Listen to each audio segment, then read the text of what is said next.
What is going on, button pushers? Welcome back to the channel. My name is David, and today we're talking about this guy right here. This is the Shimbol TP Mini wireless transmission system. Now, what's really appealing to me about this transmission system is not the cool design it has, but the price.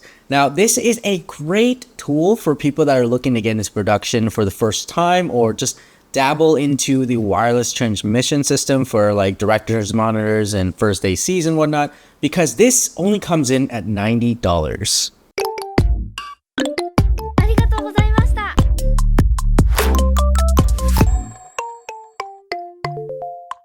As someone who works in the film industry, I have used the Teradek systems, the Hollyland systems, the DJI transmission system. I've pretty much used it all, and this is definitely the cheapest price that I have ever seen. Now, it does have a little bit more of a latency. It is at 70 milliseconds, which isn't really bad when it comes to viewing or, in the mind. Like when you see it on paper, like, oh, 70 milliseconds isn't that much. But if you're trying to pull focus off of it, it can be a little bit of an issue. But I ran a little bit of tests, and honestly, the delay isn't too bad. But we'll get to that a little bit later. Let's actually start off with the build quality of this product.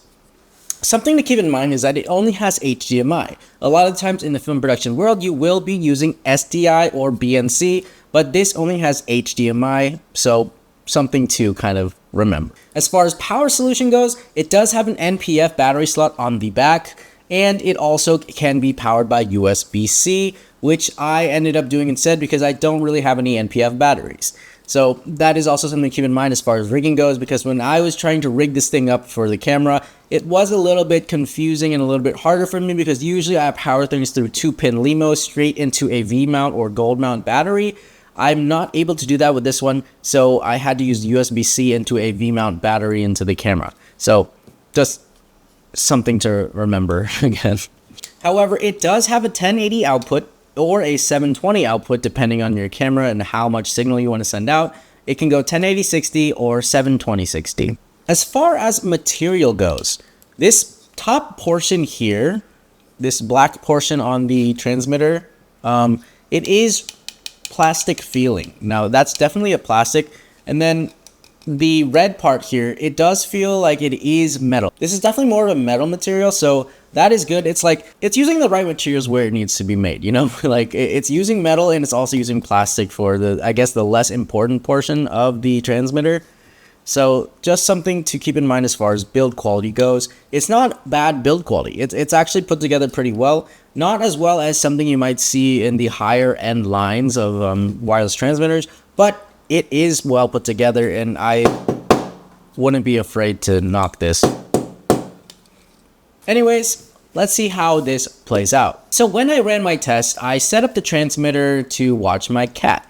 And then I walked around my apartment. I even left my apartment, and the signal was really, really good even between rooms. But when I went into the hallway where the thicker walls are, it did give me a little trouble as far as the transmission goes. And it starts off very laggy, and then it cuts signal completely. So I think that this transmitter is still really good if you have either thin walls or you are staying in the same room as the transmitter, so that you don't get too much of a delay. When I set the camera in the living room and then I stood on the other side of the kitchen, which is also in the same room, no walls apart, I was able to keep a very good signal with very little delay. And if you want to see how much delay there is, this is me near the camera, just waving my finger in front of the lens, but you can also see me moving on the actual camera itself, so you can kind of get an idea of how the delay was. And it honestly wasn't that bad if you were near the camera. So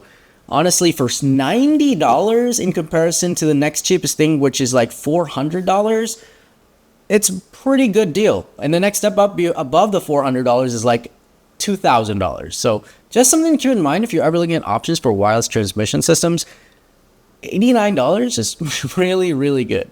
By the way, if you guys are interested in purchasing this, I'll leave a link in the description below for you guys. Not too bad, honestly. Don't get me wrong. While the delay isn't too bad and the frequencies are able to keep the signal up through walls, I still don't know if this is something I would bring on a higher production with a big client. I might do this for something like smaller or like a passion project, or if my friends wanted to mess around and I want to give them my expensive gear.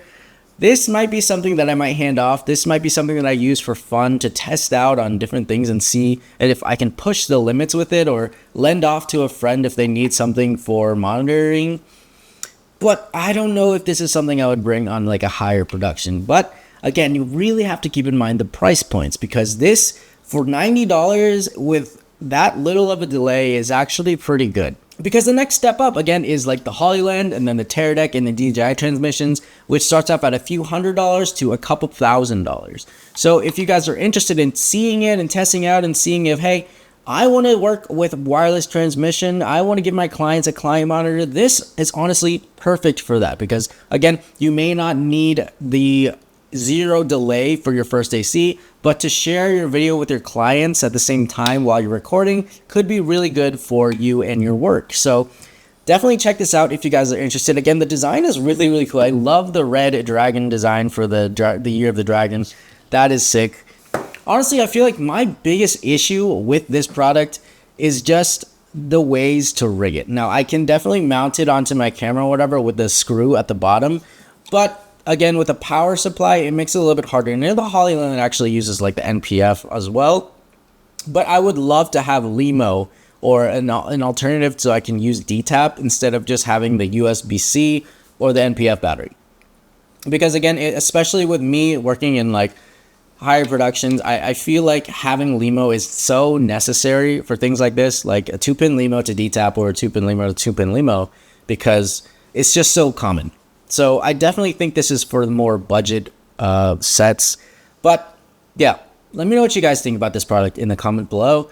Yeah, it's a pretty decent product. I would definitely recommend this to the people starting off that wanted to like share things with their clients, like, you know, on a client monitor or whatnot. For first AC, I'm not too sure. The delay might be a little too slow, but yeah, decent product.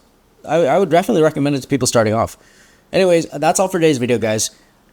Give this video a thumbs up if you liked it. Make sure you guys hit that subscribe button and have an awesome day. I'll see you guys in the next video. Peace.